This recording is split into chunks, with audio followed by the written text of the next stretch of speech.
नमस्कार, DV live breaking में आप सभी का बहुत बहुत स्वागत है। मैं हूं आपके साथ अंशिता और मेरे साथ मेरे सहयोगी अमलेंदु जी मौजूद हैं। आपका भी बहुत बहुत स्वागत करती हूं इस कार्यक्रम में अमलेंदु जी। और इस वक्त देश में बहुत सारी चीजें एक साथ घट रही हैं जिस पर हम यहाँ विस्तार से चर्चा करेंगे। सबसे पहले जिस तरह से झारखंड सरकार ने एक बड़ा फैसला लिया और अब जो छात्र हैं वहां जीत का जश्न बना रहे हैं। राहुल गांधी ने एक चिट्ठी लिखी जिसके बाद हेमंत सोरेन ने जाकर छात्रों से मुलाकात की और उसके बाद एक बड़ा फैसला, यहाँ छात्रों की बड़ी जीत हुई। और इसके साथ ये भी पता चला है कि सरकार किस तरह से मामलों को सुलझा सकती है। ये एक बड़ा उदाहरण पेश किया गया है झारखंड सरकार की तरफ से। इसके अलावा जंतर मंतर पर जो हुआ उस पर मोदी सरकार यू टर्न ले रही है, इस पर भी चर्चा करेंगे। इसके साथ ही जिस तरह से दिल्ली पुलिस ने हलफनामा दाखिल किया उसमें क्या कुछ बताया है कि जंतर मंतर पर क्या कुछ हुआ, क्या बोली है दिल्ली पुलिस, उस पर भी हमारी नजर रहेगी। इसके अलावा अब बिहार में एक बड़ा आंदोलन होने वाला है। लालू प्रसाद यादव ने ट्वीट किया और 19 अगस्त को सभी को एकजुट होकर इकट्ठा होने के लिए एक ट्वीट करके अपील की है। तो इस सब पर हम विस्तार से चर्चा करेंगे। लेकिन फिलहाल सबसे बड़ी खबर जो इस वक्त है वो ये कि झारखंड में परीक्षा को रद्द कर दिया गया। जेएसएससी और सीजीएल जो परीक्षा जिस पर लगातार छात्र अड़े हुए थे, मांग कर रहे थे कि इसको रद्द कर दिया जाए। हालांकि एक धड़ा जिसको लेकर ये भी दावे किए जा रहे हैं कि वो बीजेपी की तरफ से पूरा ये प्लान किया गया था, उनकी तरफ से ये मांग की जा रही थी कि सीबीआई की जांच होनी चाहिए। लेकिन ऐसा आप कहा जा सकता है अमलेंदु जी की जिस तरह से झारखंड सरकार ने, हेमंत सोरेन ने जो ये फैसला लिया, राहुल गांधी ने जिस तरह से चिट्ठी लिखी, उनकी चिट्ठी के बाद तुरंत हेमंत सोरेन जो है एक्शन में आए, जाकर मुलाकात की और ये बड़ा फैसला लेकर कहीं ना कहीं बीजेपी की पूरी कोशिश पर पानी फेर दिया है। तो इस पर हम सबसे ज्यादा यहां पर इस वक्त निगाहें हैं। ये जो खबर यहां चल रही है इससे छात्रों के जो है जश्न की बहुत सारी तस्वीरें, बहुत सारे वीडियोस निकल कर आ रहे हैं। और इस पूरी जीत का श्रेय जो छात्रों की जो जीत हुई है, जिस तरह से हेमंत सोरेन सरकार ने उनकी मांग मानी, क्योंकि 99% तो पहले ही उनकी मांगे मान ली गई थी, मामला सिर्फ रद्द करने पर अटका हुआ था। उस मामले, उस जो है मांग को भी छात्रों की मान लिया गया है और इसके बाद से इस पूरी जीत का श्रेय राहुल गांधी को दिया जा रहा है। और ये कोई छात्र नेता नहीं बल्कि वो छात्र वहां मौजूद हैं जो इस जीत का जश्न मना रहे हैं। उन छात्रों का कहना है कि राहुल गांधी की वजह से हमें ये जीत मिली है। तो अमलेंदु जी आपके पास आना चाहूंगी, तमाम प्रतिक्रियाएं आ रही हैं उस पर भी हम चर्चा करेंगे। लेकिन सबसे पहले ये पूरा मामला किस तरह से राहुल गांधी ने ये बता दिया है कि वो हर मुद्दे पर मुखर हैं। यानी आपको याद होगा अभी जब अमित शाह को घेरने की बात शुरू हुई, अमित शाह को जिस तरह से घेरा जा रहा था, तब बीजेपी ने राहुल गांधी को घेरने की कोशिश की थी कि झारखंड पे आप कुछ क्यों नहीं बोल रहे हैं। लेकिन राहुल गांधी ने इस पूरे मामले में जिस तरह से पहले छात्रों से मुलाकात की, प्रियंका गांधी ने बताया था कि उन्होंने झारखंड के छात्रों से मुलाकात की है, अब ये पत्र लिखा है और उसके बाद ये इतना बड़ा फैसला झारखंड सरकार की तरफ से, राहुल गांधी ने एक तरह से बीजेपी सरकार को इस पर भी चित्त कर दिया है। हाँ बिल्कुल, इस पे भी बीजेपी सरकार को नहीं बल्कि पूरी बीजेपी को कर दिया है। और जो सवाल उठा था कि राहुल गांधी झारखंड नहीं जा रहे, क्यों नहीं जा रहे, हालांकि राहुल गांधी से जब सवाल पूछा गया था, पत्रकारों ने ही सवाल पूछा था कि झारखंड, तो राहुल गांधी कहा था मैं झारखंड पे चुप नहीं हूँ, मैं झारखंड पे छात्रों के साथ हूँ। और राहुल गांधी ने वहाँ छात्रों से फ़ोन पर बात भी की थी। और उसके बाद फिर जब उनका पत्र सामने आया उसके बाद हेमंत सोरेन ने उनसे छात्रों से खुद मुलाकात की। और उसके बाद जो मंत्रिमंडल गया छात्रों से बातचीत करने के लिए, उसमें 2 प्रतिनिधि कांग्रेस के थे, 3 में से 2 कांग्रेस के थे, इरफान अंसारी और दीपिका पांडे सिंह, ये दोनों कांग्रेस कोटे के मंत्री हैं, वो उसमें साथ थे। और झारखंड में अब जिस तरीके से वहाँ छात्र जो हैं जो आमरण अनशन पे थे वो अब बधाई दे रहे हैं सरकार को वहाँ की, तो क्या हमने ये स्थिति जंतर मंतर पर देखी कि जंतर मंतर पर जो छात्र हैं धर्मेंद्र प्रधान के इस्तीफे के बाद उन्होंने मोदी जी को बधाई दी हो? ये स्थिति नहीं बनी ना। और जिस तरीके से, अच्छा इधर इस बीच जो है जनता मंत्र को लेकर जो केंद्रीय संसदीय कार्य मंत्री हैं किरेन रिजिजू, उनका एक बयान आया, उस पर भी हम लोग चर्चा करेंगे वो किस तरीके से। तो ये जनता मंत्र और रांची का जयपाल सिंह मुंडा स्टेडियम जो है उसका जो अंतर है ये साफ तौर दिखाई पड़ता है। वहाँ देखिए किस तरीके से छात्र जो है जश्न मना रहे हैं।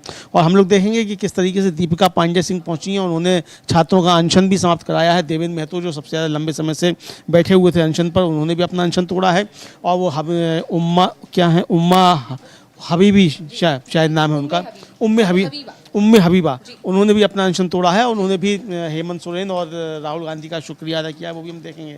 लेकिन ये एक बड़ी जीत वहाँ छात्रों की भी है। और सरकार किस तरीके से अगर संवेदनशील हो तो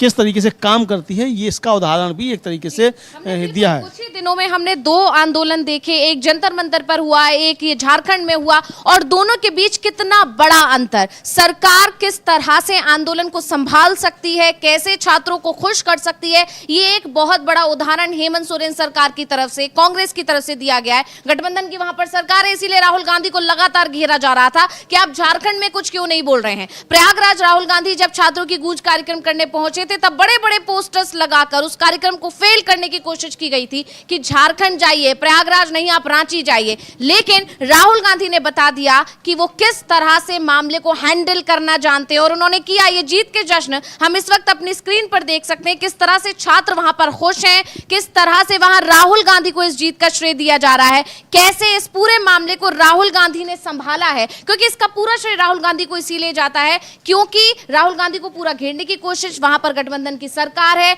इसलिए ये समझा जा रहा था कि, या कहें कि बीजेपी को ऐसा लगता था कि वहां पर इस पूरे मामले को उठाकर वो कहीं ना कहीं कांग्रेस को, हेमंत सोरेन सरकार को घेर लेगी, गठबंधन सरकार को घेर लेगी। लेकिन बीजेपी की कोशिशों पर पानी फेरते हुए दिखाई दिए राहुल गांधी, और लगातार ये कर रहे हैं। राहुल गांधी को रोकने की, राहुल गांधी को घेरने की, राहुल गांधी को बदनाम करने की तमाम कोशिशें की जा रही हैं। लेकिन अब हर मोर्चे पर राहुल गांधी एक तरह से बीजेपी पर भारी पड़ते दिखाई दे रहे हैं।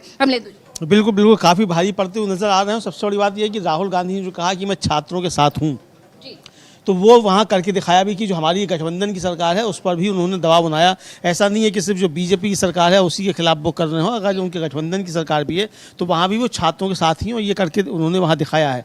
और एक तरह से कहा जाए कि जो झारखंड में छात्रों की जीत जिसको कहा जा रहा है, जो छात्रों की जीत है, वो राहुल गांधी की भी एक बड़ी जीत है, चूँकि राहुल गांधी के दबाव में एक तरह से कहा जाए सरकार वहाँ आई है, तो और छात्रों के साथ राहुल गांधी खड़े हुए दिखाई दिए, तो ये वहाँ देखा जा सकता है। और छात्र इसलिए वहाँ काफ़ी ज़्यादा खुशियाँ भी मनाते हुए दिखाई दे रहे हैं इंशाल्लाह। और एक तरह से यहाँ पर एक बड़ी चीज और गौर करने वाली है अमलेंदु जी की, राहुल गांधी की वहां पर गठबंधन में सरकार है, जिस तरह से उन्होंने इस मामले में एंट्री ली, जिस तरह से सरकार पर दबाव बनाया, वहीं बीजेपी के जितने गठबंधन साथी हैं उनकी तरफ से ऐसा कोई एक्शन नहीं लिया गया, मतलब दबाव बनाने की कोशिश नहीं की गई। तो ये भी एक बड़ा उदाहरण यहाँ पर पेश किया गया। इसके अलावा सबसे पहले हम सुनेंगे हेमंत सोरेन को, क्या कुछ कहा उन्होंने, किस तरह से उन्होंने ऐलान किया, और फिर उसके बाद जीत का जश्न जो स्क्रीन पर देखा जा सकता है, किस तरह से छात्रों में खुशी है। लेकिन ये खुशी जो छात्रों की है उसका पूरा श्रेय राहुल गांधी को जाता है, उनके उस एक्शन को जाता है, उनकी तरफ से लिखी गई चिट्ठी को जाता है। हम हेमंत सोरेन को सुनेंगे, इसके अलावा और भी तमाम प्रतिक्रियाएं आ रही हैं, उस पर भी हम लगातार चर्चा करेंगे।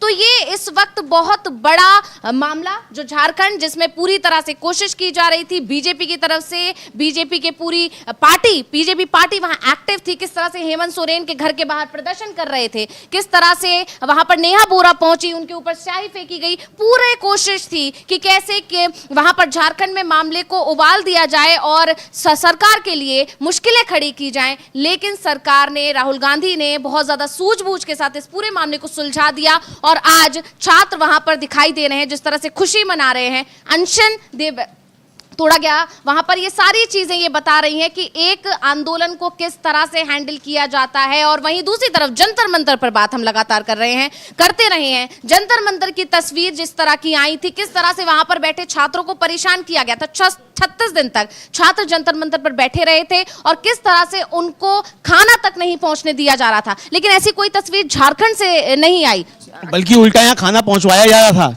कांग्रेस ने और यूथ कांग्रेस ने, एनएसयूआई ने वहाँ खाना पहुंचवाया। सरकार की तरफ से लोग गए बात करने के लिए, लगातार बातचीत की जाती रही। जनता मंतर पर तो सरकार की तरफ से कोई बात करने आया ही नहीं, 35-36 दिन तक कोई नहीं आया। इस्तीफा जब हो गया उसके बाद भी वार्ता होती हुई जंतर मंतर पर नहीं हुई। यहाँ तो मंत्री खुद पहुँचे जंतर मंतर, यहाँ पे जयपाल सिंह मुंडा स्टेडियम में बातचीत करने के लिए। तो ये साफ तौर पर समझा जा सकता है कि रांची का जयपाल सिंह मुंडा स्टेडियम और दिल्ली का जंतर मंतर में अंतर क्या है। यहाँ किसी पे कील लगी लाठियाँ नहीं चलवाई गई, यहाँ किसी पे पैलेट गन नहीं चलवाया गया। ये सारी चीज़ें जो है, ये अंतर जो है वो एक तरीके से साफ करती हैं। बिल्कुल। और यहाँ पर हम हेमंत सोरेन को सुनेंगे कि क्या कुछ कहा है उन्होंने, इस तरह से पूरी ये मामले को कैसे सुलझाया गया, उन्होंने क्या कुछ एक्शन लिया है आगे के लिए भी, और ये किस तरह से छात्रों के लिए एक बड़ी जीत निकल कर आ रहा है। मनोज झा की उस पर प्रतिक्रिया आई है, कैसे हर कोई इस पूरे मामले में राहुल गांधी को श्रेय दे रहा है, ये देखने वाली बात है। यानी कुछ दिन पहले जब अमित शाह से जवाब मांगा जा रहा था, ये पूछा जा रहा था कि आखिर छात्रों पर पैलेट गन चलाने का आदेश किसने दिया। अमित शाह को इसका जवाब देना चाहिए, लेकिन वो सदन से दूरी बनाते दिखाई दिए। 12 अगस्त को बहुत ज्यादा दबाव के बाद उनका एक बयान भी आया, बावजूद इसके अपने ही बयान से पलट गए। एक तरह से खुद कहकर कि मैं आऊंगा, फिर अगले दिन ना आना और तुरंत वंदे मातरम करवा देना। साफ पता चल रहा था कि ये पूरी प्लानिंग थी सरकार की कि इस स्थगित कर जाना, क्योंकि एक अमित शाह आते हैं, पीएम मोदी आते हैं, उसके तुरंत बाद ही वंदे मातरम बजा दिया जाता है, स्पीकर की तरफ से कह दिया जाता है और अनिश्चित काल के लिए स्थगित कर दिया जाता है। ये बताता है कि किस तरह से सरकार ने पूरी प्लानिंग की थी कि उन्हें जवाब ना देना पड़े, क्योंकि वो जानते थे जवाब ना देकर भी फंसे हैं, जवाब देकर और ज्यादा बुरे फंसेंगे, इसलिए जवाब ना देकर ही उन्होंने बेहतर समझा। लेकिन पूरी तरह से राहुल गांधी को घेरने की कोशिश की गई। वो वीडियो बहुत ज्यादा तेजी से वायरल भी हुआ था, जिसमें बीजेपी सांसद प्रियंका गांधी जब सदन की तरफ जा रही थी, उन्हें रोककर पूछा कि राहुल गांधी कुछ क्यों नहीं बोल रहे हैं। प्रियंका गांधी ने बहुत ही मुस्कुराते हुए जवाब दिया था कि झारखंड मिले हैं वो उन छात्रों से राहुल गांधी। तो वो वही बताता था कि कितनी शालीनता के साथ, कितनी शांति से, कितने सूझबूझ के साथ पूरा मामला हैंडल कर लिया गया। ये प्रियंका गांधी की उस स्माइल ने ही बता दिया था कि झारखंड सरकार आखिर इस मामले को कैसे सुलझाएगी। उस वक्त ही इसके संकेत मिल गए थे और आज जो तस्वीर झारखंड से निकल कर आ रही है वो सबके सामने है। और अब हम सुनेंगे हेमंत सोरेन को क्या कुछ कहा उन्होंने। को पटाक्षेप करने के लिए हम लोगों ने कैबिनेट की विशेष बैठक की। इस बैठक में उन सभी चीजों का समाधान निकालते हुए हम लोगों ने निर्णय लिया है कि टीडीपीएल द्वारा किए गए परीक्षाएं, टीडीपीएल के द्वारा प्रकाशित रिजल्ट और टीडीपीएल द्वारा जो भी अभ्यर्थी चुने गए हैं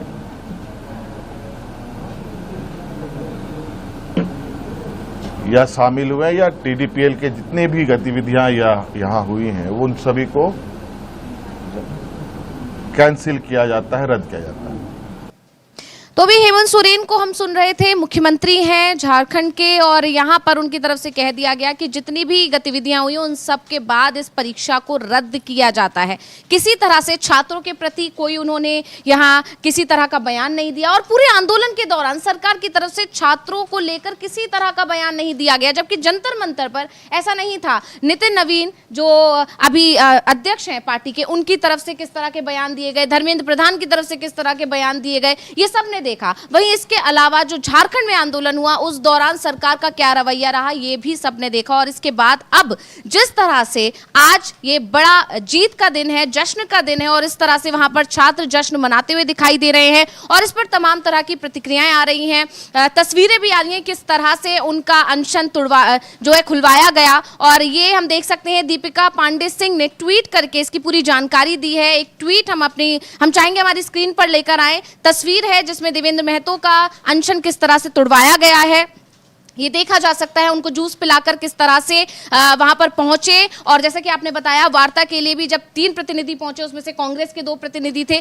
तो ये बताता है कि कैसे पूरे गठबंधन सरकार ने मिलकर इस मामले को सुलझाया है। किसी तरह का कोई खींचतान गठबंधन के अंदर नहीं दिखाई दी। इंडिया गठबंधन के अंदर जो एकजुटता की तस्वीर भी यहाँ पर पेश हुई है, राहुल गांधी का कहना और वो हेमंत सोरेन का मानना बताता है कि इंडिया गठबंधन पूरी तरह से एकजुट है, किसी तरह की कोई अनबन नहीं है। और इसके साथ ही दीपिका पांडे सिंह का ट्वीट हम पढ़ सकते हैं। इस पे लिखा है, सदर अस्पताल रांची में छात्र नेता देवेंद्र नाथ महतो के साथ अनशन पर बैठे सभी आंदोलनरत छात्रों को जूस पिलाकर अनशन समाप्त कराया गया। हमारी सरकार छात्रों के साथ है, उनकी जायज मांगों को सुनना, समझना और समाधान की दिशा में ठोस कदम उठाना हमारी प्राथमिकता है। जी अमलेंदु जी, आपके पास आना चाहूंगी। तो जैसा कि हम यहाँ चर्चा कर ही रहे हैं, यहाँ पर एक तरह से छात्रों का आंदोलन किस तरह संभाला जाता है ये तस्वीर भी पेश हुई है, दूसरी तरफ गठबंधन के अंदर किस तरह से सामंजस्य होना चाहिए ये भी एक तस्वीर पेश कर दी। बिल्कुल बिल्कुल, गठबंधन में सामंजस्य जो है उसकी तस्वीर भी सामने ये पेश की गई है और छात्रों की समस्याओं को, जो जायज़ समस्याएं हैं उन पर किस तरीके से सरकारों को काम करना चाहिए ये भी बताया गया है। और ये भी एक तरीके से संदेश मिला है कि आंदोलन करना, प्रदर्शन करना छात्रों का अधिकार है, लोकतांत्रिक अधिकार है जो उनको संविधान ने दिया है और उसको किसी भी तरीके से छीना नहीं जा सकता। जबकि अब तो ये कहा जा रहा है कि साहब, अभी हम उस पर भी आएंगे, किरण रिजिजू क्या कह रहे हैं, किस तरीके से जनता मंतर पर जो किया गया उसको लेकर क्या क्या सारे आरोप लग रहे हैं, तो ये सब चीज़ें सामने आई हैं। तो यहाँ से कई संदेश जो है दिए गए हैं। और सबसे बड़ी बात यह है अंशिता की अनशन समाप्त करने वाले लोग, चाहे वो देवेंद्र नाथ महतो हों और चाहे वो उम्मे हबीबा हों, दोनों जो है वो सरकार का शुक्रिया अदा कर रहे हैं कि उन्होंने हमारी बात सुनी। और एक संवेदनशील सरकार इसी को कहते हैं। लेकिन जंतर मंतर से जो लोग जुटे थे उनमें से किसी ने भी सरकार का शुक्रिया अदा नहीं किया। जी बिल्कुल, उसके खिलाफ भी नाराजगी अभी तक जारी है। जिस तरह से छात्रों की नाराजगी निकल कर आ रही है और जो सोशल मीडिया पर जिस तरह के ट्वीट आ रहे हैं, जिस तरह से वीडियोस निकल कर आ रहे हैं, वो बता रहे हैं कि वो छात्रों को जिस तरह से 36 दिन तक परेशान किया गया सरकार की तरफ से, उसके बाद अगर ये फैसला लिया भी गया, धर्मेंद्र प्रधान ने इस्तीफा दिया भी, तो कहीं ना कहीं उससे छात्रों की नाराजगी शांत नहीं हुई, क्योंकि उसके बाद भी छात्रों को लड़ना पड़ा। जिस तरह से ये कहा गया था, उनको ये आश्वासन दिया गया था कि जिन छात्रों के खिलाफ एफआईआर हुई है उन्हें वापस लिया जाएगा, केस वापस, उसमें भी देरी की सरकार ने। उसके लिए भी सरकार को दोबारा से जो है सीजेपी की तरफ से एक तरह से चेतावनी देनी पड़ी, तब जाकर सरकार ने ये फैसला लिया। और अब वहीं दूसरी तरफ बिहार में जिस तरह से हुआ, उसको लेकर भी नाराजगी है। और यही वजह है कि लालू प्रसाद यादव की तरफ से ऐलान किया गया है, एक ट्वीट किया गया है कि 19 अगस्त को सभी लोग इकट्ठा हो जाएं। AK-47 तक चलाए गए। मतलब बिहार में तो और एक कदम आ गई। यहाँ पर पैलेट गन की लड़ाई चली रही है, छात्र पर आंसू गैस के गोले छोड़े गए, इस पर चर्चा चली रही है, इस पर सरकार बुरी तरह घिरी थी। वहां पटना में AK-47 चला दी गई। तो ये सारी चीजें बताती हैं कि किस तरह से सरकार ने इस आंदोलन को दबाने की कोशिश की थी, लेकिन सरकार उसमें उल्टा फंसती हुई दिखाई दे रही है। वहीं हम इस पूरे मामले पर सुन सकते हैं उम्मे हबीबा का बयान, क्या कुछ बोली वो, जिस तरह से उन्होंने खुशी जाहिर की, जिस तरह से उन्होंने कांग्रेस को, खासकर राहुल गांधी को शुक्रिया अदा किया, उन्होंने हेमंत सोरेन को शुक्रिया अदा किया, क्या कुछ बोली हैं, सुनेंगे उनको। जी मैं तमाम यहाँ पे जो हमारी सरकार है, और ये सरकार ने साबित कर दिया कि वो आदिवासी, मूलवासी और सदानों की सरकार है, उनके हित के लिए सोचती है। ये हम लोगों ने आज जान लिया है और इस चीज को उन्होंने साबित कर दिया कि हेमंत है तो हिम्मत है। मुझे बहुत ज्यादा खुशी हुई है और सारे अभ्यर्थी भी आज बहुत ज्यादा खुशी है, खुशी की लहर दौड़ी है। मैं माननीय मुख्यमंत्री जी से बहुत ही धन्यवाद ज्ञापन करना चाहती हूँ कि उन्होंने इतना बड़ा डिसीजन लिया है। जो इतनी जटिल प्रक्रिया थी जैसे CGL, उसको रद्द करने का आश्वासन दिया है। मैं बहुत ज्यादा तहे दिल से उनका शुक्रिया अदा करना चाहती हूँ। साथ ही राहुल गांधी सर जी को मैं धन्यवाद ज्ञापन करना चाहती हूँ कि लगातार उनके प्रतिनिधि हमसे आकर के मिले भी हैं और हमें आश्वासन दिया, समर्थन दिया। साथ ही रियाज अहमद सर का मैं तहे दिल से शुक्रिया अदा करना चाहती हूँ, जिन्होंने हमारा साथ दिया है, समर्थन दिया है। और मैं तमाम मीडिया बंधुओं को, आप सबको धन्यवाद ज्ञापन करना चाहती हूँ कि आप लोगों ने भी डे 1 से, सिर्फ स्टूडेंट्स नहीं बल्कि आप सब डे 1 से हमारे साथ लगातार जुड़े हुए हैं, लगातार रहे हैं। मैं सबका धन्यवाद ज्ञापन करती हूँ। और हमारे बीच जो डॉक्टर इरफान अंसारी सर हैं और दीपिका मैम हैं, मैं सबका दिल से शुक्रिया अदा करती हूँ। जयराम भैया भी है, देवेंद्र भैया भी हैं, सबने लड़ाई लड़ी है, बहुत अच्छे तरीके से लड़ी है। हम सब की विचारधारा एक थी और वो आज हमारी पूरी हुई है। तो मैं एक चीज कहना चाहूंगी यहाँ पे कि उठ बांध कमर क्या डरता है, फिर देख खुदा क्या करता है।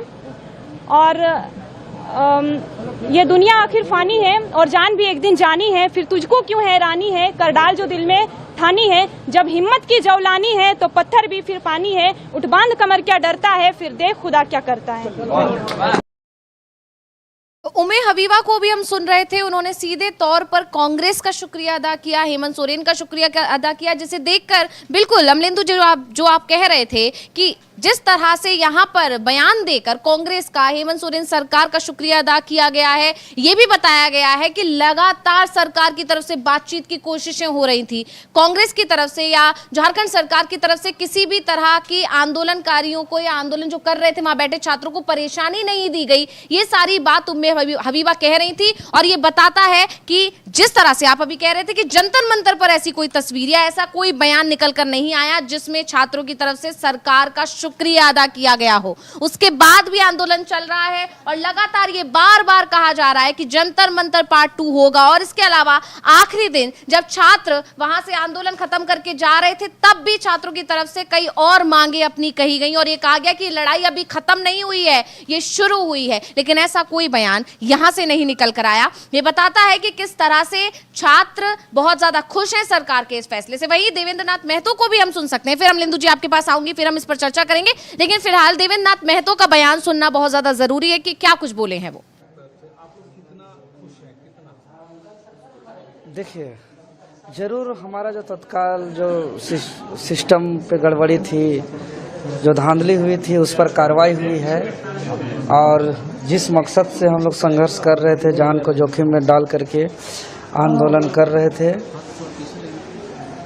और हमारा डिमांड पूरी हुई है, तो इसमें फिर भी खुशी की बात नहीं है, क्योंकि अभी बहुत लड़ाई अभी बाकी है। हालांकि जो भी डिमांड किया गया है, हम सरकार को भी हम धन्यवाद देते हैं और आभार व्यक्त करते हैं। साथ ही साथ तमाम आप मीडिया बंधुओं को भी धन्यवाद देते हैं, पुलिस प्रशासन और छात्र और अभिभावक को भी धन्यवाद देते हैं।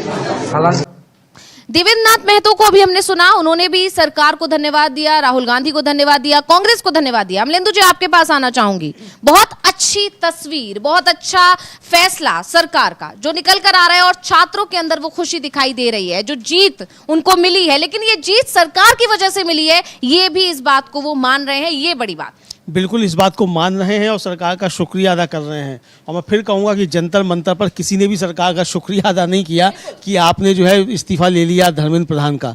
किसी ने कोई शुक्रिया अदा नहीं किया, बल्कि नई मांगे हो गई कि अमित शाह आकर सदन के अंदर जो है वो बताएं कि ये लाठीचार्ज किसने करवाया, पैलेट गन किसने चलवाई और कील लगी लाठियाँ किसने चलवाई। ये वहाँ सदन के अंदर जवाब दें, ये आकर वहाँ उठने लगे। लेकिन अंशतः हमारे यहाँ भी कुछ 2 कौड़ी के ट्रोल जो थे वो कहते थे राहुल गांधी झारखंड नहीं जा रहे, राहुल गांधी झारखंड नहीं जा रहे, झारखंड पे बात नहीं करते, झारखंड पे बात नहीं करते। हालांकि हम लोगों की टीम तो थी झारखंड में, हमने वहाँ से भी रिपोर्टिंग की, सब दिखाया। जिस दिन विधानसभा मार्च था वो भी हम लोगों ने सब दिखाया। जिस दिन नेहा वहाँ पहुँची थी, उन पर स्याही फेंकी गई, वो डेवी लैब मौजूद सब कुछ था वहाँ, वो दिखाया हम लोगों ने। लेकिन अब वो क्या कहेंगे, जो ट्रोल कहते थे यहाँ कि राहुल गांधी झारखंड नहीं जा रहे और झारखंड पे बात क्यों नहीं कर रहे, तो वो 2 कॉली के ट्रोल क्या कहेंगे। तो ये एक तरीके से है, चलिए खैर वो ट्रोल्स का अपना मसला है, वो क्या कहेंगे क्या नहीं कहेंगे। लेकिन ये एक बड़ा संदेश जो है यहाँ से निकल कर आया है, और ये अब सरकारों के सामने, चाहे राज्य सरकारें हों चाहे केंद्र की सरकार हो, एक दबाव की स्थिति भी इस तरीके की बनी है कि छात्रों की मांगें आपको सुनना पड़ेंगी और चीज़ें ठीक करना पड़ेंगी। ये एक दबाव की स्थिति बनती हुई दिखाई पड़ रही है। बिल्कुल, और इंडिया गठबंधन पूरा एकजुट दिखाई दिया है, ये भी बड़ी बात है, क्योंकि लगातार कोशिशें जो की जा रही थी बीजेपी की तरफ से, बीजेपी आईटी सेल की तरफ से, ये मैसेज देने की कोशिश हो रही थी कि इंडिया गठबंधन टूट चुका है, उसमें अंदरूनी तौर पर फूट पड़ी हुई है, बिखराव हो गया है। लेकिन ममता बनर्जी जब हारी, पश्चिम बंगाल जब हारी है, उसके बाद से इंडिया गठबंधन की एकजुटता की एक के बाद एक तस्वीरें निकल कर आ रही हैं, लगातार बैठकें हो रही हैं। और यहाँ पर जब झारखंड सरकार ने जो ये फैसला लिया है, ये भी इंडिया गठबंधन की एकजुटता का बहुत बड़ा सबूत है। और ये बीजेपी सरकार के लिए टेंशन है, क्योंकि पूरे इंडिया गठबंधन ने एकजुट होकर बीजेपी के पूरे मंसूबों पर एक तरह से पानी फेर दिया। पूरी कोशिश थी बीजेपी की कि झारखंड में जो आंदोलन चल रहा है इसको उफान पे लाया जाए, झारखंड सरकार को घेरा जाए, राहुल गांधी को घेरा जाए, ये संदेश देने की कोशिश की जाए कि जंतर मंतर पर जो आंदोलन हुआ वो पूरी तरह से प्लान्ड आंदोलन था, वो सरकार के खिलाफ खड़ा किया गया आंदोलन था, सरकार को झुकाने के लिए था। ये मैसेज देने की कोशिश की जा रही थी। लेकिन यहां पर पूरी तस्वीर ही पलट गई, और एक तरह से कह सकते हैं कि जिस तरह से सरकार ने इस आंदोलन को संभाला, जिस तरह से फैसला लिया, उसने जो जंतर मंतर पर जो आंदोलन हुआ उसके चलते सरकार को और उल्टा घिरा ही दिया है। यानी ये दाव भी बीजेपी का बैकफायर कर दिया। शुरुआत से देखा जा रहा है अमलेंदु जी, बीजेपी सरकार अब जो भी कोशिश कर रही है, बीजेपी जो भी कोशिश कर रही है, उसके सारे दाव बैकफायर कर रहे हैं, मतलब उल्टा घिरते चले जाने। चाहे नरेंद्र मोदी रील बनाए उस पर भी घिर रहे हैं, अमित शाह को बचाने के लिए जिस तरह से कोशिश की गई राहुल गांधी को घेरने की, उस पर भी गिर गए। एक आंदोलन खड़ा किया गया जंतर मंतर वाले आंदोलन को डिफेम करने के लिए, उसमें भी यहां पर अब फेल होती हुई दिखाई दी है बीजेपी। इस पर हम लगातार चर्चा कर ही रहे हैं, लेकिन फिलहाल सुनते हैं उदित राज का बयान। क्या कुछ बोले हैं वो, किस तरह से उन्होंने छात्रों की जीत की यहां पर जश्न का बात किया है, और उसके अलावा वहां पर राहुल गांधी ने किस तरह मोर्चा संभाला उसका भी उन्होंने जिक्र किया, हेमंत सरकार ने किस तरह से इस मामले को संभाला इसका भी उन्होंने जिक्र किया। ये सारी चर्चा लगातार अब बनी हुई है, और इससे बीजेपी खेमे में खलबली जो है बहुत ज्यादा मचती हुई दिखाई दे रही है, हलचल बढ़ी हुई दिखाई दे रही है। तो अभी हम उदित राज को सुनेंगे, लेकिन पहले आपके पास आना चाहूंगी अमलेंदु जी, किस तरह से बीजेपी के लिए एक बड़ी चुनौती बन गई है ये जो जिस तरह से इस मामले को संभाला है। राहुल गांधी ने एक और नई चुनौती पेश कर दी, छात्रों की गूंज कार्यक्रम में पहले ही होश उड़ा रखे हैं, उसके अलावा राहुल गांधी की जय जयकार जो हो गई है, उसके बाद छात्रों के और प्रिय हो गए राहुल गांधी। तो क्या लगता है आप? बिल्कुल, ये अब संकट बीजेपी के लिए और प्रधानमंत्री नरेंद्र मोदी के लिए बढ़ता चला जा रहा है। और मोदी जी के मंत्री जो हैं वो मानने को तैयार नहीं है, कुछ ना कुछ रोज ऐसा बोलते हैं जिससे छात्रों में नाराजगी और बढ़ती चली जाती है।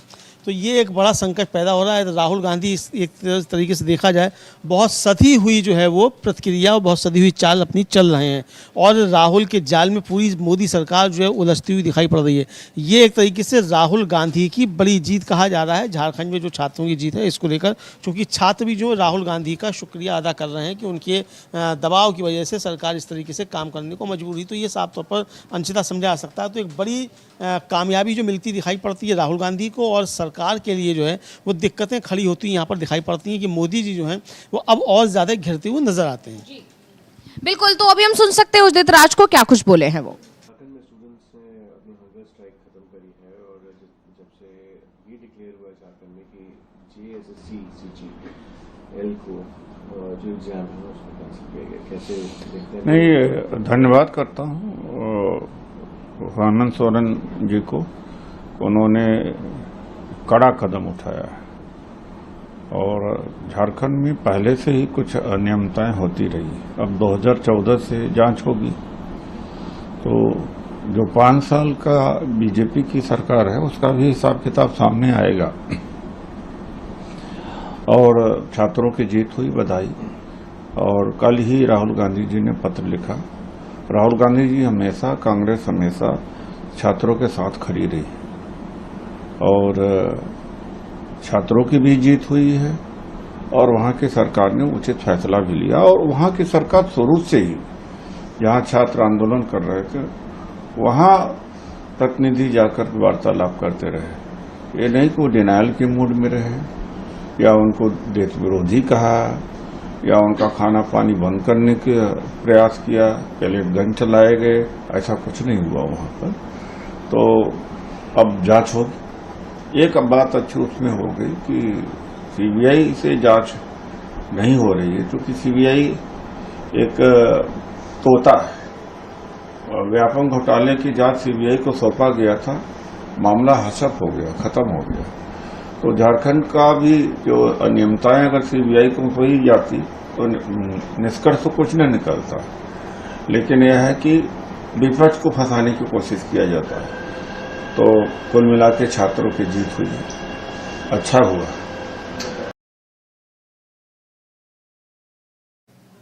तो उदित राज को हम सुन रहे थे, उन्होंने वही जिक्र किया है जिसका चर्चा हम लगातार कर ही रहे हैं अमलेंदु जी, की जंतर मंतर पर किस तरह से छात्रों के साथ सुलूक हुआ और झारखंड में किस तरह से छात्रों को संभाला गया, उनकी मांगों को सुना गया। पहले ही दिन से सरकार की तरफ से कोशिशें थी कि वो छात्रों के साथ सामंजस्य बैठ जाए और मामला सुलझ जाए। 98% मांगे तो पहले ही मान ली गई थी, बात थोड़ी सी अटक रही थी, जिस पर भी आज फैसला हो गया। और अब जिस तरह से वहां से तस्वीरें निकल कर आ रही हैं, जो खुशी है और जिस तरह शुक्रिया अदा कर रहे हैं छात्र, ये बता रहा है कि छात्र सरकार से नाराज नहीं थे और ना हैं, ये बता रहा है। आने वाले दिनों में भी सरकार ने अपने लिए एक पॉजिटिव पॉइंट कह सकते हैं बना ही लिया है। इसके अलावा हम सुनते हैं अभी मनोज झा को, क्या कुछ बोले हैं वो इस पूरे मामले को लेकर।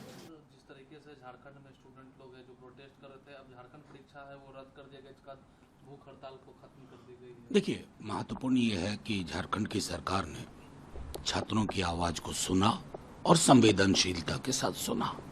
पैलेट गन नहीं चलाए, कील लगी लाठियां नहीं बरसाई उनके पीठ पे, छाती पे।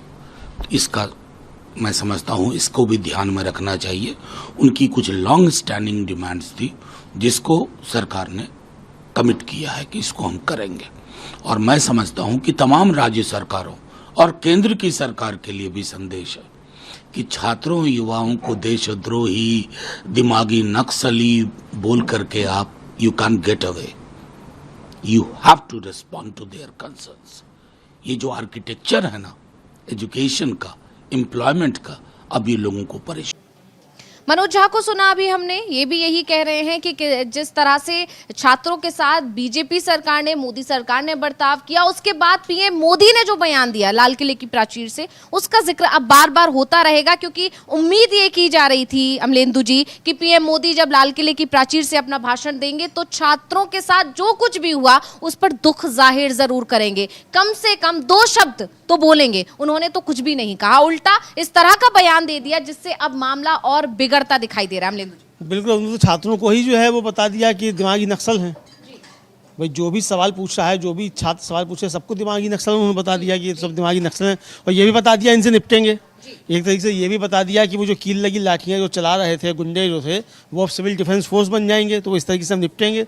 संकेत तो यही है जो प्रधानमंत्री ने कहा। लेकिन ये अब प्रधानमंत्री के लिए भी दिक्कतें ज़्यादा बढ़ जाएंगी, चूंकि लगातार सवाल उठ रहे हैं और सरकार के खिलाफ एक रोष पैदा हो रहा है।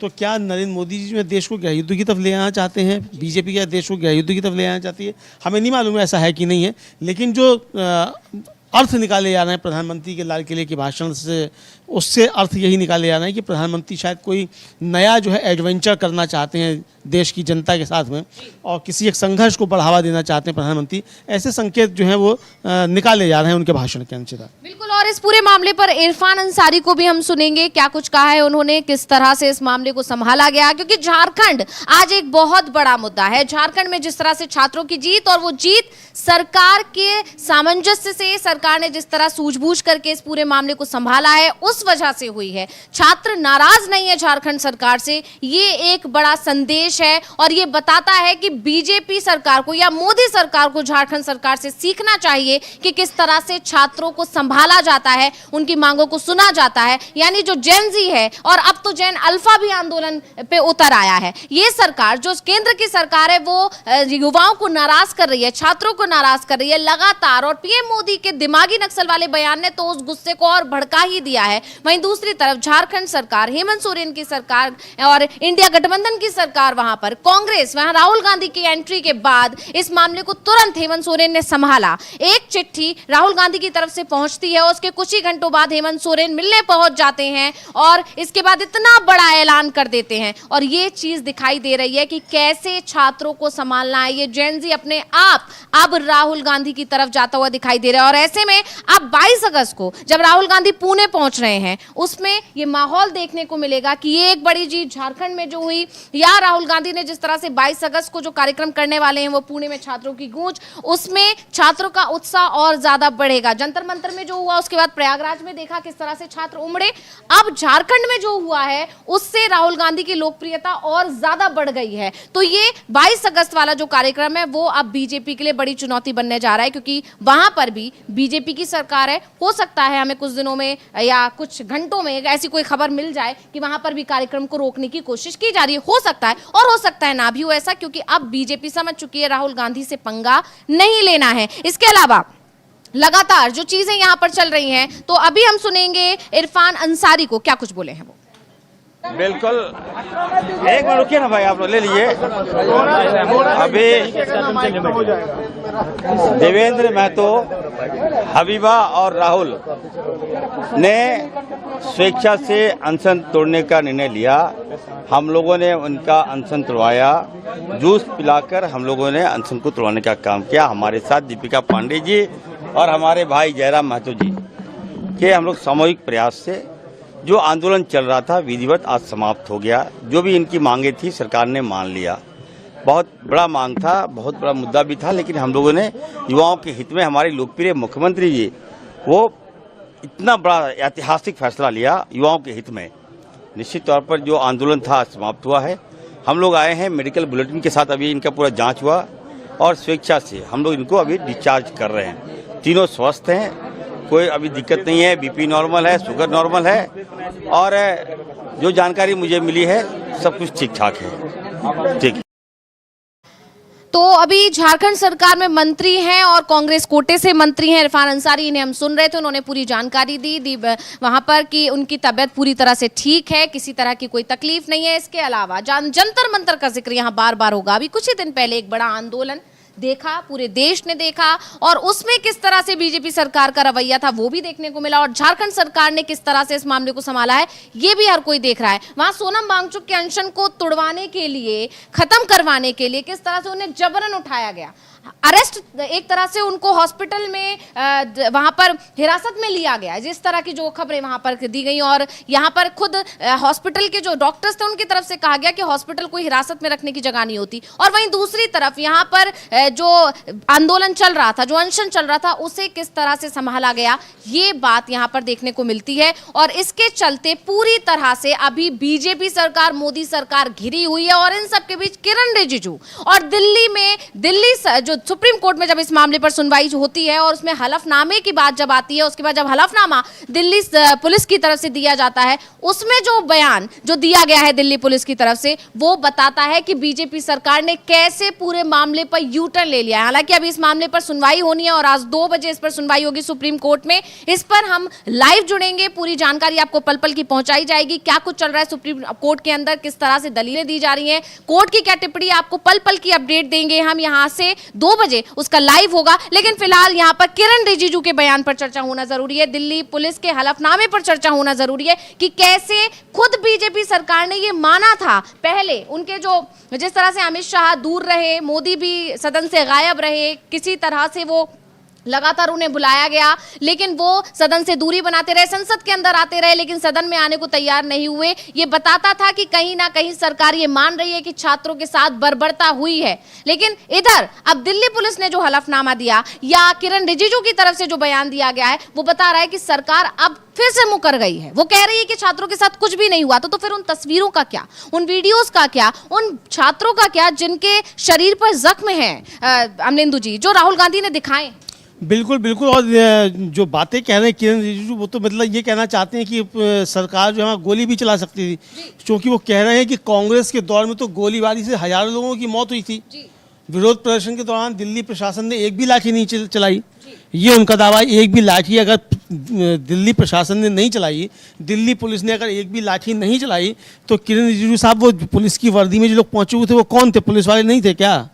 जो लाठियां चला रहे थे, पैलेट गन चला रहे थे, वो कौन थे? लेकिन किरण रिजिजू साहब कह रहे हैं तो कुछ भी नहीं चला, पैलेट गन भी नहीं चली, गोली भी नहीं चली।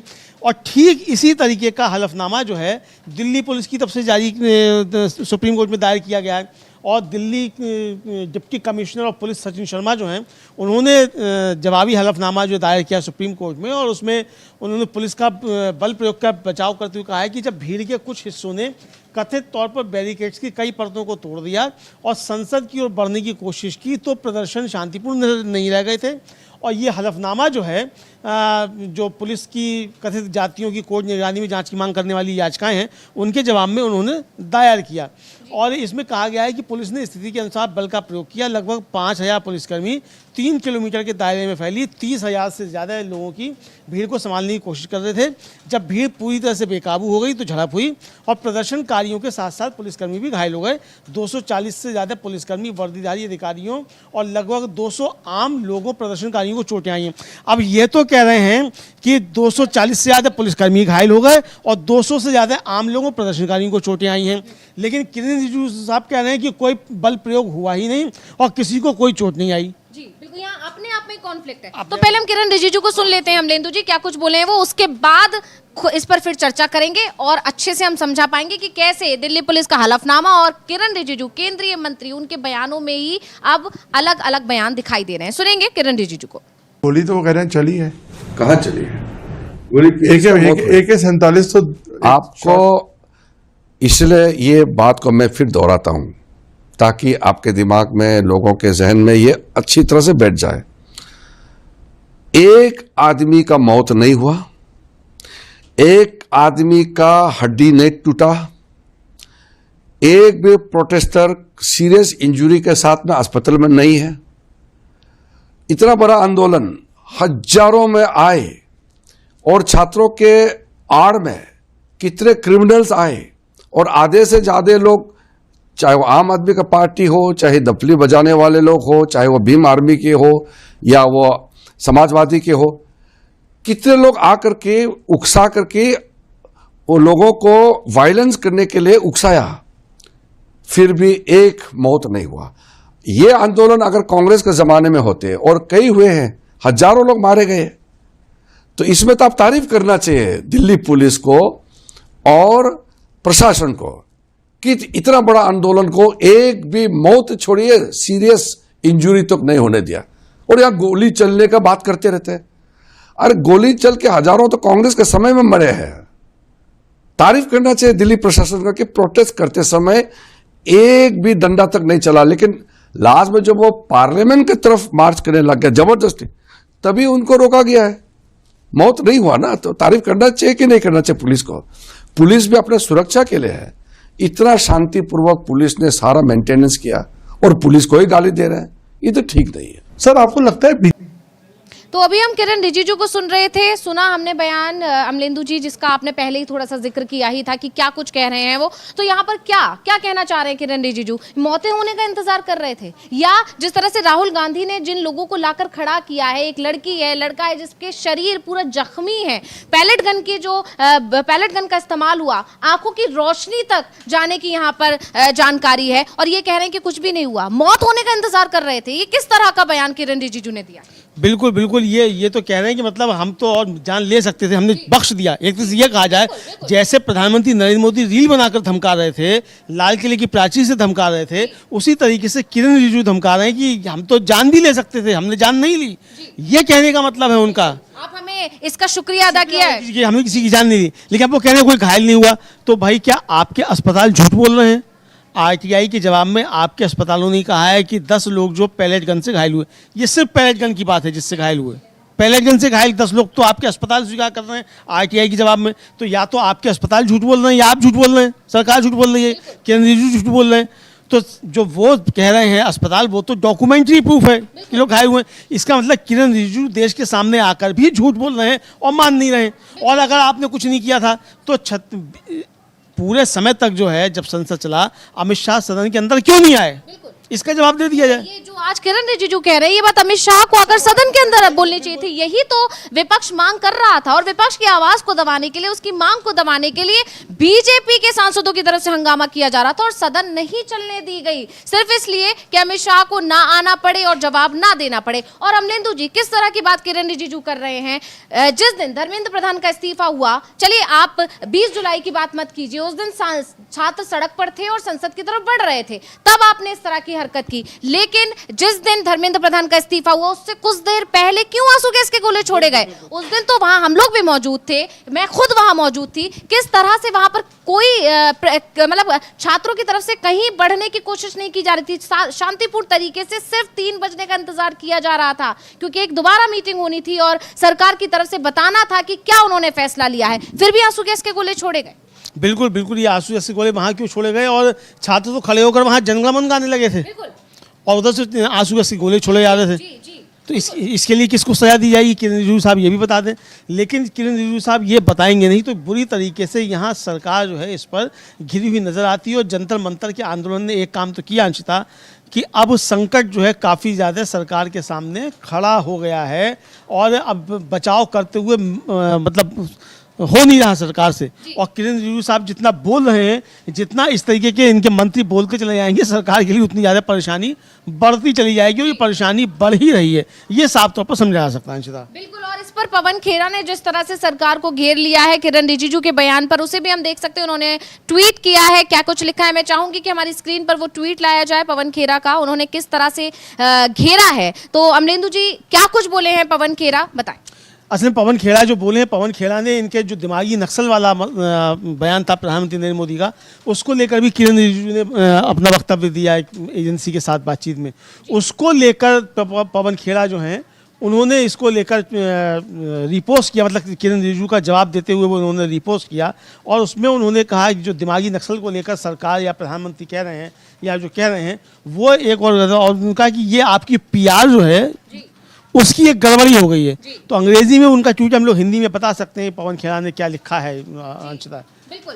पवन खेड़ा लिखते हैं, दिमागी नक्सल वाला लेवल मोदी के लिए एक और पीआर गड़बड़ी बन गया है, जिसे अपमान के तौर पर इस्तेमाल किया गया था, वो अब सम्मान का प्रतीक बन गया है। इस विचार के इर्द गिर्द सोशल मीडिया पेज और यहां तक कि एक पार्टी भी बन रही है, और अब मोदी इसे शुरू करके बेवकूफ जैसे लग रहे हैं। इसीलिए किरण रिजिजू को डैमेज कंट्रोल के लिए भेजा गया, वो इसे कांग्रेस से जोड़ने की कोशिश कर रहे हैं और हम पर कीचड़ उछाल रहे हैं ताकि मोदी को एक और शर्मनाक हालात से बचाया जा सके। लेकिन सच तो यह है कि इस पूरे मामले का कांग्रेस से कोई खास लेना देना नहीं है। इसका संबंध इस सरकार की अंदरूनी अपारदर्शिता और भारत के लोगों में भ्रष्ट, सांप्रदायिक, जातिवादी और खास दोस्तों को फायदा पहुंचाने वाली सरकार के प्रति बढ़ते असंतोष से है। दिमागी नक्सल वाला ये राक्षस मोदी की अपनी ही देन है। हम रिजिजू को ही इससे अकेले निपटने देंगे। यहां पर बहुत बुरी तरह किरण रिजिजू ने एक बार फिर फंसा दिया है अपनी ही सरकार। बिल्कुल अपनी सरकार को फंसा दिया है, और जितना ज़्यादा किरण रिजिजू बोलते जाएंगे उतना ही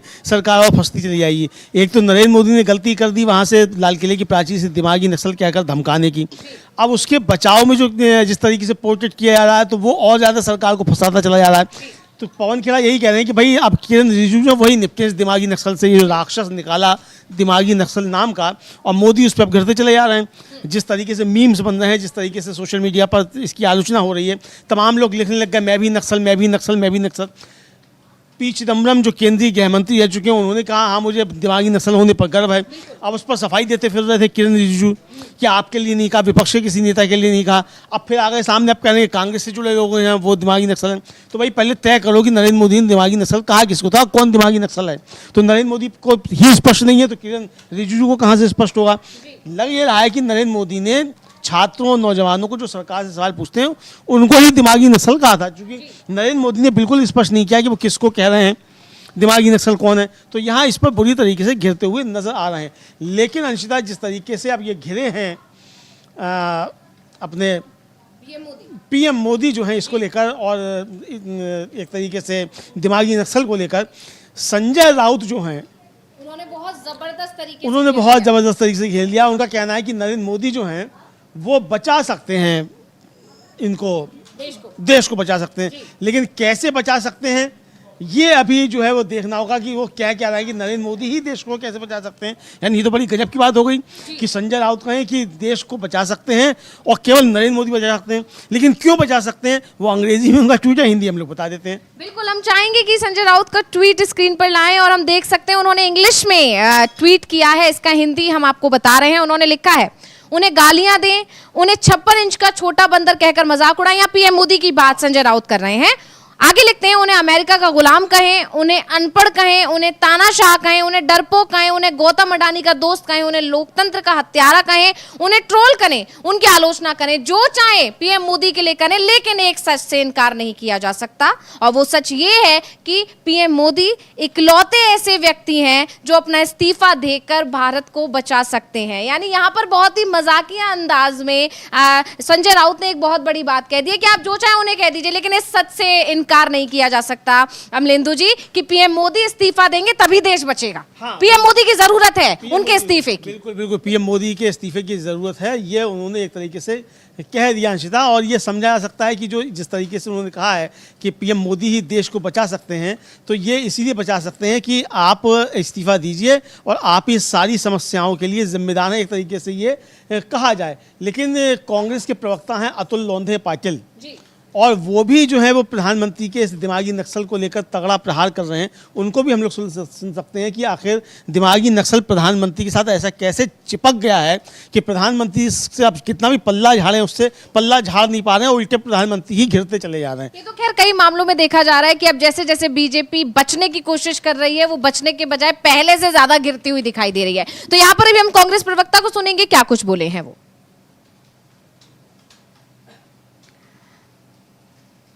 कांग्रेस प्रवक्ता पर हम अभी बात करेंगे, लेकिन उससे पहले यहाँ पर जिस तरह से अभी एक आंदोलन हमने झारखंड पर यहाँ पर बात की, जंतर मंतर पर अब सरकार का यू टर्न देखने को मिला है। यानी आप पहले संसद सत्र से लगातार दूरी बनाए हुए थे, उस पर आप घिरे हुए थे, आप ये कहीं ना कहीं आपकी चुप्पी ये मान रही थी। राहुल गांधी तो बाकायदा ट्वीट किए कि खुद यहाँ इस पूरे मामले के लिए कहीं ना कहीं अमित शाह की जो चुप्पी है बता रही है वो गुनहगार हैं, आदेश उन्होंने ही दिए हैं। और यहां तक कि अमित शाह के तो इस्तीफे की मांग तक कर दी गई कि अगर आपने आदेश दिए तो भी आप इस्तीफा दीजिए, और अगर आपको पता ही नहीं है कि पैलेट गन कैसे चली तो इसके लिए भी आपको इस्तीफा देना चाहिए, क्योंकि फिर आपका गृह मंत्री होने का कोई मतलब ही नहीं है।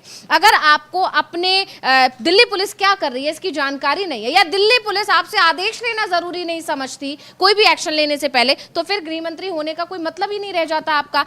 इतना घिरे रहे, इस्तीफे तक की मांग हो गई, तब भी अमित शाह नहीं आए जवाब देने के लिए। तो ये कहीं ना कहीं ये बताता था कि वो मानते हैं कि छात्रों के साथ जो बर्बरता हुई उसके पीछे सरकार है, लेकिन अब कह रहे हैं कि कोई बर्बरता हुई नहीं। किरण रिजिजू आकर बाकायदा बयान दे रहे हैं, तो ये बयान संसद के अंदर क्यों नहीं दिया गया, सदन के अंदर क्यों नहीं दिया गया, काम नहीं होने दिया गया इस बार, और बीजेपी सरकार की तरफ से काम नहीं हो पाया, इतना नुकसान हुआ, लेकिन ये सरकार ने मुंह नहीं खोला, लेकिन अब बयान दिए जा रहे हैं। तो फिलहाल हम सुनेंगे कांग्रेस प्रवक्ता को किस तरह से उन्होंने दिमागी नक्सल वाले बयान पर घेर लिया है पूरी बीजेपी को। सुनिए।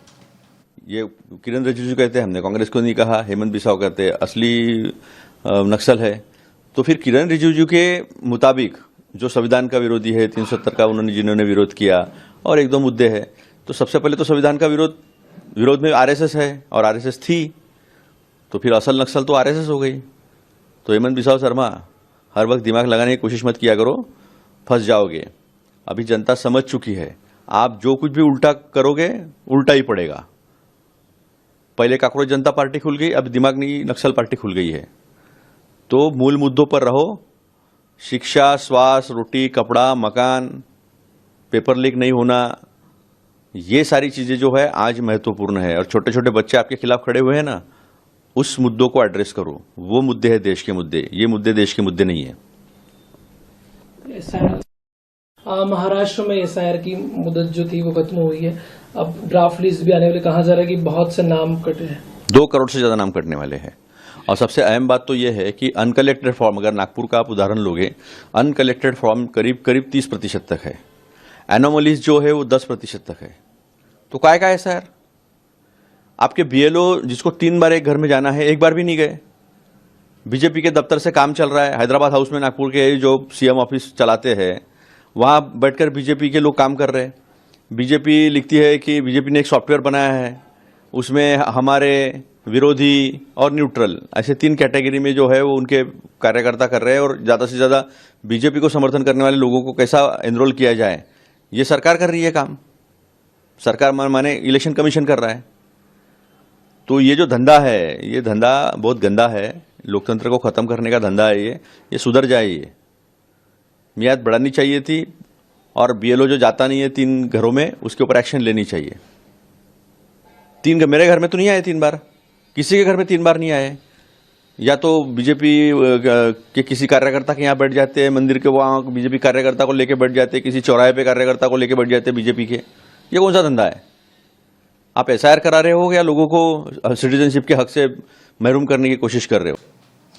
तो अभी हम सुन रहे थे कांग्रेस प्रवक्ता को, उन्होंने किस तरह से पहले दिमागी नक्सल वाले बयान पर घेरने की कोशिश की, उसके साथ ही उन्होंने कहा कि देश में बहुत सारे मुद्दे हैं, नीट पेपर लीक का जो मामला इतना बड़ा रहा, इस तरह से और पेपर लीक की खबरें आती रहती हैं, उस पर काम करना चाहिए, जनता की जो बुनियादी जरूरतें हैं उन पर काम करना चाहिए, इस सब में पढ़ने की जरूरत नहीं है, आपके जो काम है आप वो काम करें, कांग्रेस को घेरने की कोशिश ना करें, विपक्ष को निशाना बनाने की कोशिश ना करें। इसके अलावा एसआईआर पर भी उन्होंने घेरा, उन्होंने बताया कि किस तरह से 2 करोड़ नाम अभी कटेंगे, तो ये पूरी जानकारी उनकी तरफ से दी गई। लेकिन यहां पर आरएसएस का जिक्र क्योंकि किया कांग्रेस प्रवक्ता ने, तो यहां पर एक बड़ी जानकारी जो अभी निकल कर आ रही है, कहीं की एक बड़ी खबर है, वो ये कि किस तरह से सत्य की सावरकर, जो वीर सावरकर जिन्हें कहा जाता है सावरकर के पोते, उन्होंने जिन्होंने मानहानि का मुकदमा किया राहुल गांधी पर कि उन्होंने सावरकर के खिलाफ टिप्पणी की थी, उनकी ही तरफ से गोडसे को लेकर एक बड़ा बयान दिया गया है। अमलेंदु जी, आपके पास आना चाहूंगी कि कैसे बीजेपी के ही जो लोग हैं या बीजेपी के ही जो समर्थक एक तरह से कहे जाएं,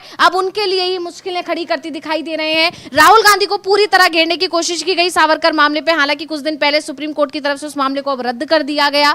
बड़ी जीत राहुल गांधी की हुई, उनको घेरने की, उनको बदनाम करने की पूरी कोशिश, लेकिन वहां पर उत्तर प्रदेश सरकार की तरफ से ही कह दिया गया कि हमने किसी तरह का केस करने की मंजूरी नहीं दी थी, जिसके बाद कोर्ट की तरफ से कहा गया कि फिर तो ये मामला बनता ही नहीं है और इसे रद्द किया जाए। तो ये बहुत बड़ी जीत अभी राहुल गांधी की। और अब उसी सावरकर मामले में जिन्होंने सबसे ज्यादा मानहानि वाली जो याचिका लगाई थी, उनके पोते सावरकर, सत्यकी सावरकर एक बड़ा बयान दे रहे हैं। क्या कहेंगे आपके पास? हाँ, सत्यकी सावरकर सिर्फ वीजी सावरकर के ही पोते नहीं हैं, बल्कि वो गोपाल गोडसे के भी पोते हैं। मतलब उनके भी रिश्ते में हैं, सगे ही एकदम, बिल्कुल एकदम से।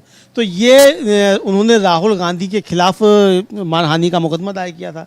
अभी तक अंशिता आरएसएस जो था वो इनकार करता रहता था कि नाथूराम गोडसे का आरएसएस से कोई संबंध था, लेकिन जिस दिन महात्मा गांधी की हत्या हुई उस दिन से आरएसएस के ऊपर यह आरोप है कि इन्होंने वो आरएसएस का ही सदस्य था, लेकिन आरएसएस ने पल्ला झाड़ लिया। बाद में गोपाल गोडसे था, उसने भी स्वीकार किया था कि आरएसएस का वो सदस्य था। दोनों भाई जो थे वो आरएसएस के सदस्य थे, लेकिन आरएसएस इससे पल्ला झाड़ता रहा है कि वो हमारा सदस्य नहीं थे दोनों भाई। मतलब नाथूराम, हमारा उससे कोई लेना देना नहीं है, और इसको लेकर वो अपना पल्ला झाड़ते रहे। और लेकिन विपक्ष लगातार इसको लेकर आरोप लगाता रहा है कि ये आरएसएस का ही काम था महात्मा गांधी की हत्या का। अब जो सत्यकी सावरकर ने वहाँ बयान दिया है, वो भी अदालत में बयान दिया है, उससे आरएसएस अब बुरी तरीके से घिर गया है। अभी तक तो यही आरोप था कि आरएसएस जो था वो अंग्रेज़ों की स्तुति करता था, अंग्रेज़ों का मिला हुआ था, आज़ादी के आंदोलन के खिलाफ था। अब ये एक और बड़ा आरोप जो है, अब ये अदालत के अंदर, और गोपाल गोडसे का जो वंशज है वही कह रहा है कि हाँ, आरएसएस का ही सदस्य था गोपाल गोडसे और नाथूराम गोडसे, जिन्होंने महात्मा गांधी की हत्या की। तो अब महात्मा गांधी की हत्या में आरएसएस का नाम अब जुड़ना शुरू हो जाएगा, चूंकि ये बहुत बड़ा बयान ये आया है।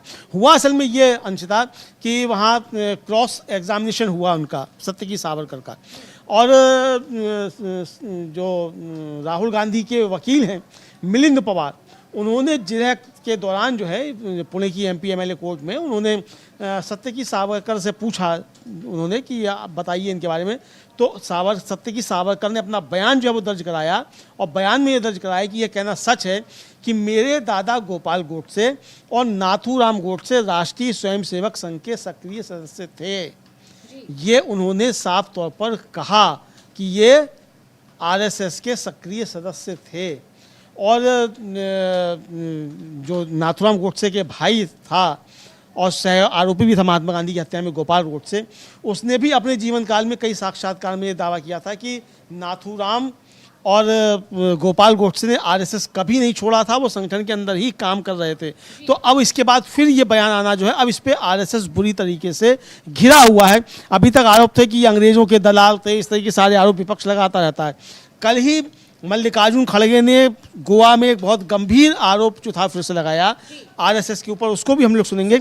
लेकिन ये सत्यकी सावरकर का बयान, अदालत के अंदर बयान, जो सावरकर और गोपाल गोडसे दोनों के ग्रैंडसन हैं, उनका ये बयान जो है काफ़ी ज़्यादा महत्वपूर्ण हो जाता है। और ये बयान कहाँ है? अदालत में ये बयान है।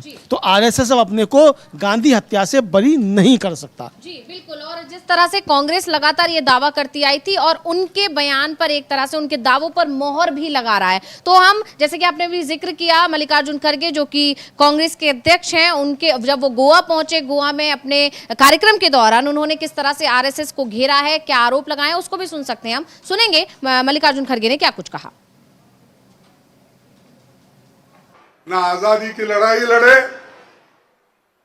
ना लोगों का हित में रहे। ये तो अंग्रेजों के गुलाम थे या नहीं? इतिहास क्या बोलता है? तुमने तो अंग्रेजों को खत लिखा, और तुम बीजेपी के लोग या जो भी आरएसएस के लोग हैं, अरे दोस्तों, तुमने तो ब्रिटिशरों को खत लिख के ये कहा हम तुम्हारे सपोर्ट में खड़े होंगे, और हमने क्या कहा? डू और डाई, करेंगे या मरेंगे। ये महात्मा गांधी की आवाज थी।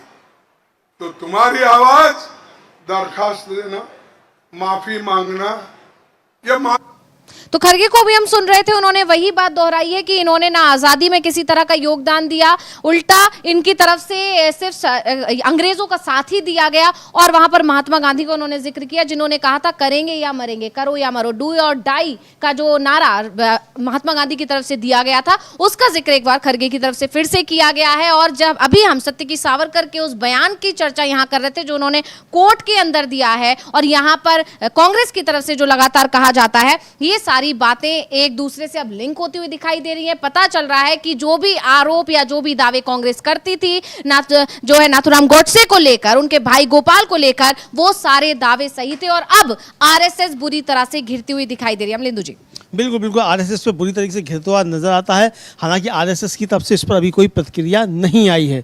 जब कोई प्रतिक्रिया आएगी तब देखा जाएगा। अभी कांग्रेस की तरफ से भी कोई प्रतिक्रिया नहीं आई है, किसी और की तरफ से भी कोई प्रतिक्रिया नहीं आई है, क्योंकि ये कल का ही बयान है उसका अदालत का, तो अब इस पर प्रतिक्रियाएं भी आएंगी, ये देखा जा सकता है। बिल्कुल, और इस पर सबकी नजर रहेगी कि आखिर जब सत्य की सावरकर ने इतना बड़ा बयान दिया है और आरएसएस बुरी तरह से घिरी है, तो इस पर आरएसएस की तरफ से या बीजेपी की तरफ से जरूर कोई ना कोई सफाई देने की कोशिश की जाएगी। इस पर हमारी नजर रहेगी। इसके अलावा झारखंड में इतनी बड़ी जीत छात्रों की, जिस पर हमने यहां अभी चर्चा की, इसके बाद बीजेपी सरकार बुरी तरह घिरी हुई दिखाई दे रही है। किरण रिजिजू ने और ज्यादा मुश्किल में फंसा दिया है मोदी सरकार को। इस पर अभी और बयानबाजी होगी, उस पर भी हमारी नजर रहेगी। लेकिन तब तक के लिए फिलहाल बहुत बहुत धन्यवाद अमलेंदु जी, तमाम जानकारी हमारे दर्शकों को देने के लिए, और बहुत बहुत धन्यवाद मेरे तमाम दर्शकों का इस कार्यक्रम में बने रहने के लिए। इसी के साथ फिलहाल मुझे यानी अंशिता को दीजिए इजाजत। नमस्कार।